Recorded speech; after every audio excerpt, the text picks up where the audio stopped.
नमस्कार दोस्तों, आइए सुनते हैं कहानी सबके कर्म और भाग्य अलग अलग क्यों।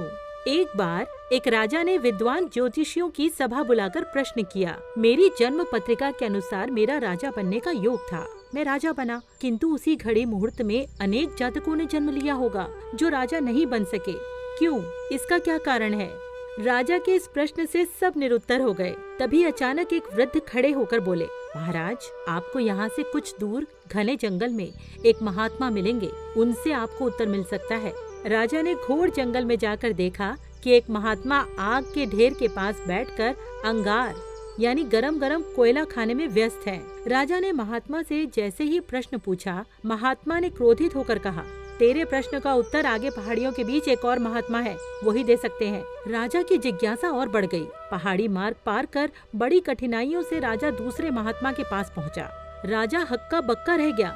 दृश्य ही कुछ ऐसा था। वे महात्मा अपना ही मांस चिमटे से नोच नोच कर खा रहे थे। राजा को उन महात्मा ने भी डांटते हुए कहा, मैं भूख से बेचैन हूँ, मेरे पास समय नहीं है।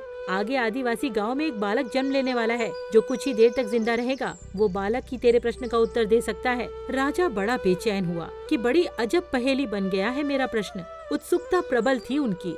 राजा पुनः कठिन मार्ग पार कर उस गांव में पहुंचा।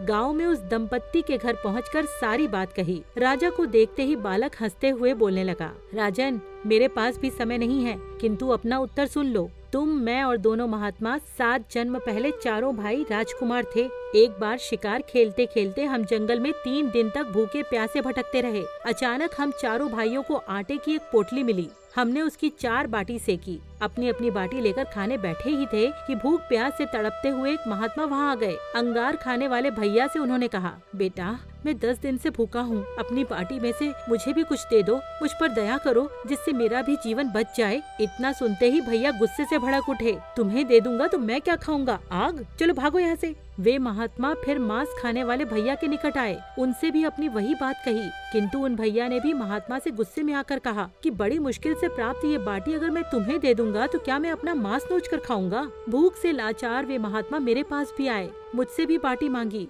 किंतु मैंने भी भूख में धैर्य खोकर कह दिया कि चलो आगे बढ़ो, मैं क्या भूखा मरूं। अंतिम आशा लिए वो महात्मा, हे राजन, आपके पास भी आए, दया की याचना की और दया करते हुए खुशी से आपने अपनी बाटी में से आधी बाटी आदर सहित उन महात्मा को दे दी। बाटी पाकर महात्मा बड़े खुश हुए और बोले, तुम्हारा भविष्य तुम्हारे कर्म और व्यवहार से फलेगा। बालक ने कहा, इस प्रकार उस घटना के आधार पर हम अपना अपना भोग भोग रहे हैं। और वो बालक मर गया। धरती पर एक समय में अनेकों फल फूल खिलते हैं, किंतु सबके रूप, गुण, आकार, प्रकार, स्वाद भिन्न होते हैं। राजा ने माना कि शास्त्र भी 3 प्रकार के हैं, ज्योतिष शास्त्र, कर्तव्य शास्त्र और व्यवहार शास्त्र। जातक सब अपना किया दिया लिया ही पाते हैं, यही है जीवन।